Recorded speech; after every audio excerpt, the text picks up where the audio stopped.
Chapter 4. Pyro Investigates. The house which the Belgians occupied in the village was quite close to the park gates. One could save time by taking a narrow path through the long grass, which cut off the detours of the winding drive. So I, accordingly, went that way. I had nearly reached the lodge when my attention was arrested by a running figure of a man approaching me.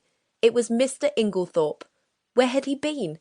How did he intend to explain his absence? He accosted me eagerly. "My God, this is terrible! My poor wife! I have only just heard." "Where have you been?" I asked. "Denby kept me late last night. It was 1 o'clock before we'd finished. Then I found that I'd forgotten the latchkey after all. I didn't want to arouse the house, so Denby gave me a bed." "How did you hear the news?" I asked. "Wilkins knocked Denby up to tell him. My poor Emily! She was so self-sacrificing, such a noble character. She's overtaxed her strength." A wave of revulsion swept over me. What a consummate hypocrite the man was! "I must hurry on," I said. Thankfully, he did not ask me whither I was bound. In a few minutes, I was knocking at the door of Leastways Cottage. Getting no answer, I repeated my summons impatiently.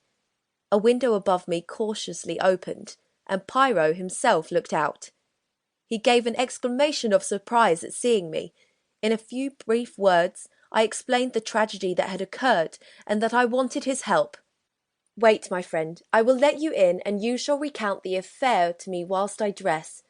In a few moments he had unbarred the door, and I followed him up to his room. There he installed me in a chair, and I related the whole story, keeping nothing back, and omitting no circumstance, however insignificant, whilst he himself made a careful and deliberate toilet. I told him of my awakening, of Mrs. Inglethorpe's dying words, of her husband's absence, of the quarrel the day before, of the scrap of conversation between Mary and her mother-in-law that I have overheard, and the formal quarrel between Mrs. Inglethorpe and Evelyn Howard, and of the latter's innuendo. I was hardly as clear as I could wish. I repeated myself several times, and occasionally had to go back to some detail that I had forgotten. Pyro smiled kindly on me. "The mind is confused. Is it not so?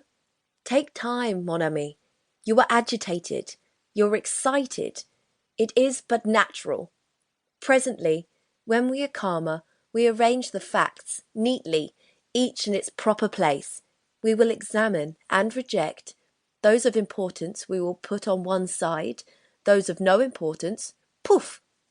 He screwed up his cherub-like face and puffed comically enough. "Blow them away." "That's all very well," I objected, "but how are you going to decide what's important and what isn't? That always seems the difficulty to me." Pyro shook his head energetically. He was now arranging his moustache with exquisite care.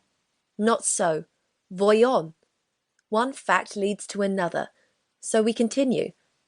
Does the next fact fit in with that? À merveille. Good. We can proceed. This little fact. No. That is curious. There is something missing, a link from the chain that is not there. We examine. We search. And that little curious fact, that possible paltry little detail that will not tally, we put it there." He made an extravagant gesture with his hands. "It is significant. It is tremendous." Yes." "Ah!" Pyro shook his forefinger so fiercely at me that I quailed before it. "Beware! Peril to the detective who says, 'It is so small, it does not matter, it will not agree, I will forget it.' That way lies confusion. Everything matters." "I know. You always told me that. That's why I've gone into all the details of all these things, whether they seem to me relevant or not. And I am pleased with you. You have a good memory, and you have given me the facts faithfully. Of the order in which you present them, I say nothing. Truly, it is deplorable. But I make allowances. You are upset. Do I attribute the circumstances that you have omitted one fact of paramount importance?" "What is that?" I asked. "You have not told me if Mrs. Inglethorpe ate well last night." I stared at him.